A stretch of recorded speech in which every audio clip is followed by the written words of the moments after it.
कमी थोड़ो बा, जब चाहे जौन गाड़ी तौन ले ले। हमरे चले दिक्कत होत रहा, यह धनतेरस वाली ही है, धनतेरस करती। जीजी हमरे देही माग लाग गए का जान ले, अब्बा जात बाटी उनका हुरमत उतार ले, वो क्यों कहे वाली उनके धन भैवा, धन का बहुत घमंड भैवा, ज्यादा दिन घमंड चलत नहीं। खेला उनका नानी हमारे अगवरियों नाई बाटी है, तना उनके शान हो गए का कहते हैं धनतेरस। धनतेरस पे गाड़ी ली है, गहना गुड़िया नाई ली है। रुक जाओ, हमें रुक जाओ, कक्का हम कहन है हमार कहना ले ली।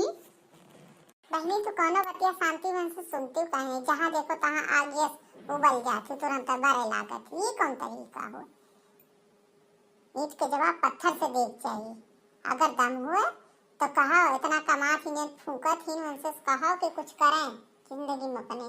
भाई पटीदार ऐसे ताना मेहमान हमारी हैं हो, देखो ये सुनावत रही ना हमारे लोगन के कि हमारे नाई कुछ हुआ है सकत। अगर दम हो उससे बड़ी गाड़ी खरीद कर दुआरे लेके आवे के बाद, यह बात का ध्यान रखो सब जनी, तब उन्हें तरहत करे। और के काजू कतली घमंड है, घमंड दिखावत रही हमसे। 5 किलो उनके काजू कतली मिठाई